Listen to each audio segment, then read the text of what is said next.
Babilonya ang pangalan ng isang napakalaking kaharian na may napakalaking hukbo.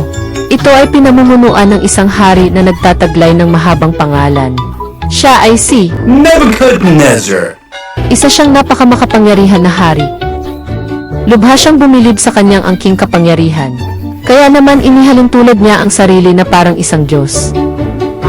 Minsan habang siya ay nag-iisa sa palasyo, nakaisip siya ng isang ideya. Counselors! Yes, sir! Gusto kong magtayo ng isang magandang estatwa sa bayang ito. Oh! Isang malaking estatwa na aking wangis. Oh! Isang higanting estatwa na may taglay na 70 talampakan ng taas. Ooh! Oh! Ito ay katumbas ng isang malaking gusali o building. At hindi pa yun lahat. Gusto kong ang kabuuan ay yari sa ginto. Napakaraming ginto. Ang kislap nito ay parang araw at makikita kahit sa napakalayo. Right away! Agad na sinimulan ang pagbuo sa estatwa ng hari na yari sa ginto. Hanggang isang araw nang makita ito ng hari. I love it! At gusto ko din na mahalin ito ng lahat ng tao. Kaya gagawa ako ng isang batas.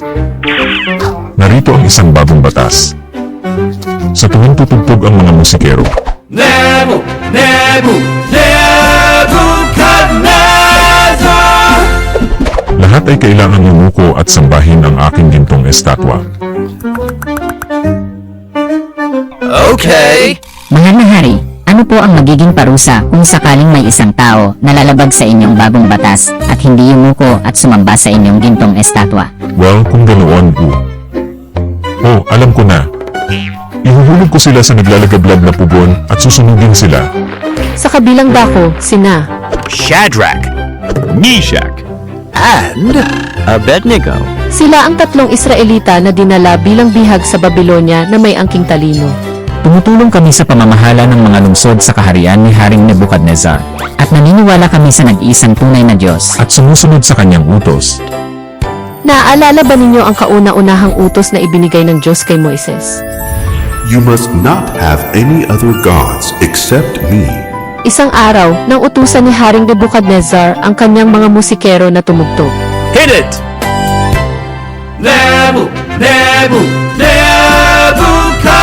Nebuchadnezzar!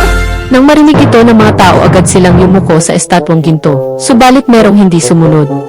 Kami, hindi kami luluhod sa isang pekeng Diyos na gawa lamang ng tao. Sinasamba lamang namin ang tunay at nag-iisang Diyos ng Israel. Yeah! Nang makita ni Haring Nebuchadnezzar ang kanilang ginawa, siya ay namula sa sobrang galit.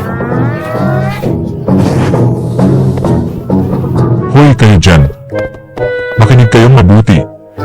Shadrach, Meshach at Abednego, dapat kayong tatlo na magpatira pa ngayon din o ipapatapon ko kayo sa mainit na pugon na iyon. At sinabi ng tatlong magkakaibigan sa hari.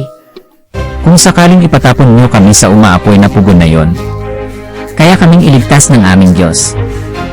Pero kahit na hindi kami iligtas ng aming Diyos, hindi pa din kami iyuko sa inyong estatwa. o maglilingkod sa gawa lang ng kamay ng tao. Yeah! Pero dahil sa sobrang galit ng hari kaya kanyang inutos. Mga sundalo, painitin palalo ang pugon na yun din. Ano pang hinihintay ninyo? Oh, wait. Maaari na kayong tumayo at tulad ng sinabi ko. Gawing mas mainit pa ang pugon. Ngayon na. Pagkatapos noon, tinali ng mga sundalo ang tatlong magkakaibigan at itinapon sa pugon. Dahil sa matinding init, lumabas ang apoy kaya nasunog din ang mga. Subalit, nagtaka ang hari sa kanyang nakita. Hey! Bakit po, mahal na hari? Ilan bang mga tao ang itinapon natin sa pugon? 3!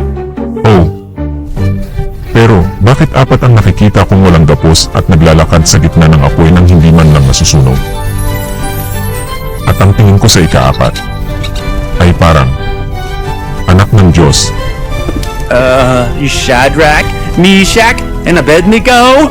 Maaari na kayong lumabas mula sa pugon. At ganun nga ang kanilang ginawa, lumabas ila sa pugon. Bakit hindi ka naman nasaktan? Hindi nasunog ang mga damit mo at hindi nasunog ang buhok mo at hindi ka pa amoy usok. Dahil Dahil kayo ay lubos na nagtiwala sa inyong Diyos, kaya naman isinugo niya ang kanyang anghel upang iligtas kayo. Mas minabuti pa niya na kayo ay ihagis sa pugon kaysa sumamba sa Diyos-Diyosan. At dahil dito, muling nagkaroon ng isa pang ideya si Haring Nebuchadnezzar. Mula ngayon, ipinag-uutos ko, sinuman mula sa alinmang lahi, bansa o wika na magsasalita laban sa Diyos ni Shadrach, Meshach at Abednego ay papatayin at ang kanilang bahay ay wawasakin. Walang ibang Diyos na makakapagligtas sa tao, tulad ng ginawa ng kanilang Diyos. At sila ay itinaas sa tungkulin.